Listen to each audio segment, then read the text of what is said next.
Long-standing friendships is literally a matter of heart, as Lee Cowan can tell us. As the story goes, Heart Mountain in Wyoming got its name from the Crow Indians, who thought it looked like the heart of a buffalo. Rising more than 8,000 feet, it's often shrouded in clouds. But far below, the dark clouds of history still linger. For it is here where the ghosts from one of America's most shameful chapters still roam. Whole time was one of tension, chaos, not knowing what was going to happen next. It was shortly after the attack on Pearl Harbor that an executive order from President Roosevelt ordered anyone of Japanese descent living along the West Coast be relocated.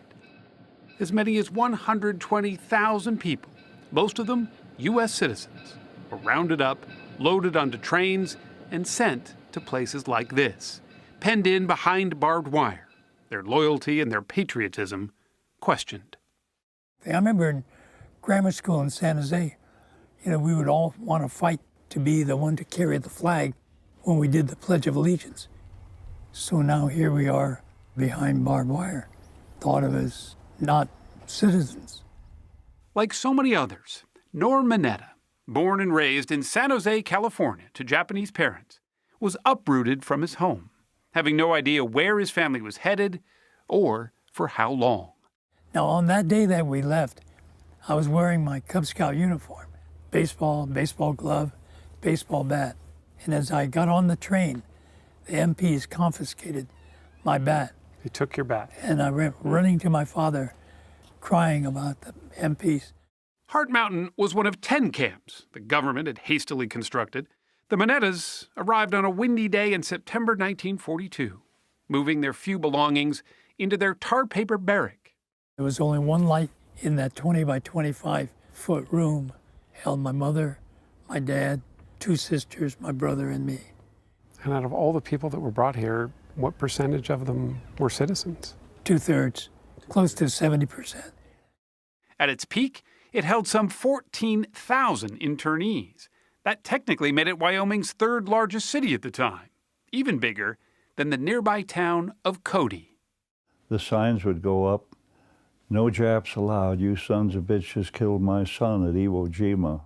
A young Alan Simpson lived just down the road.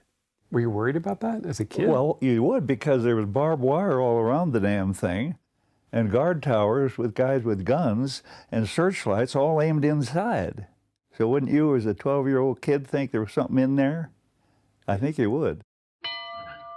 When the school bell rings, it's a signal for these students at Heart Mountain in Wyoming to change classes. The camp did operate like a small city. There were schools and farms and churches, even elections. But there was also boredom. To keep internees occupied, the agency in charge, the War Relocation Authority, allowed activities like ice skating, baseball, and much to Mineta's surprise, scouting. But his was a lonely troop. And our scout leaders would write to the scouts in all the towns surrounding, "Come on in for the jamboree." And they'd write back and say, no, those are prisoners of war, and that we're not going in there. So they'd write back and say, no, these are Boy Scouts of America. They wear the same uniform you do. They read the same manual you do. But none of them came in. Except, that is, for one, Alan Simpson's Boy Scout troop. His forward-thinking scoutmaster, Glenn Livingston, thought a visit to the camp embodied what the Scouts stood for. And soon, Simpson found himself tying knots across from a Japanese-American boy who would become his lifelong friend.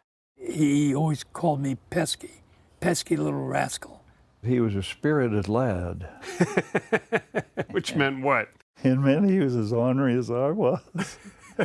And we could figure ways to screw up anything we could get our hands on. They shared a tent, and that's where their troublemaking started, playing a prank on a fellow scout from Simpson's troop. There was kind of a bully, and it was raining to beat hell, and we kind of channeled the water down into this guy's tent. On purpose? Oh, yes. We built a beautiful moat and the tent came down. Norm said that I cackled as that happened. Did he cackle? Well, I'll tell you, it was a lot of he-he-he's and a lot of ha-ha-ha's. As their time together unfolded, Mineta remembers seeing a change coming over his new friend. He realized these are American citizens, and now they're behind barbed wire. They were American citizens. They were American boys. Even as a 12-year-old, he thought that was just totally unjust. Neither forgot their shared experience that day. They carried it with them through the decades that followed, through marriages and family, but all of it apart from one another. Did you guys keep in touch a little bit? We didn't ever see each other again until I read Do you, Norman Y. Mineta, solemnly swear that you... that he was the mayor of San Jose. Congratulations, sir. So I wrote him a note. He wrote back saying, oh yeah, maybe someday we'll see each other or something, you know. Simpson noticed because he too had gotten into politics. And it's odd to me that people expect perfection in their laws when they don't have perfection in their lives. He grew up to become Wyoming's outspoken senator. The same smoke and mirrors has been pulled off by the Democrats and the Republicans. A seat he held for 18 years as a lifelong Republican. And it seems to me we ought to be going the other direction. Norm Mineta, who became a Democrat, went from that mayor's seat to congressman, and then all the way to cabinet secretary. And I am proud to be chosen by you to be the first Asian Pacific American to serve in any president's cabinet. Under not one, but two U.S. presidents. So that is where the two former Boy Scouts reunited, under the Capitol Dome, some 35 years after they first met. And there we were, and we just went and started right over, just like that. And our friendship went back as if we were still sitting in that pup tent. Today, I hope that we will reaffirm the precious rights and the freedoms that are guaranteed by our great Constitution. In 1988, Simpson and Mineta joined forces to help pass the Civil Liberties Act, signed by President Ronald Reagan, which, for the very first time, formally apologized to Japanese Americans and granted reparations to those who had been imprisoned. Are you surprised that he's not bitter about what happened to him? That's the real one. He's a Mandela type person. Bitterness never came over him. They didn't always agree on everything, but party, like that barbed wire, rarely came between them. And even when it did, they say it wasn't as pointed or as personal as the debates that dominate politics today. The word politics is interesting because it comes from the Greek, you know that. Poly meaning many and ticks meaning blood-sucking insects. We'd have fights in subcommittee, full committee, and yet we'd slap each other on the back, say, come on, let's go have dinner. Let's go have a drink. And they don't do that. They just don't have that kind of personal relationship. There you are. Both Mineta and Simpson are happily retired now, and every year return to Heart Mountain to help remind generations that came after theirs just how fragile freedom can be. One nation, under God, indivisible, with liberty and justice for all. Every year the crowd gets bigger, which says something about the growing interest in keeping what happened here from ever happening again. But in the midst of this somber memorial, this unlikely duo brings some much-needed laughter, too. We don't talk with scouts and tying knots. We have organ recitals. How's your heart, liver? These are called organ recitals.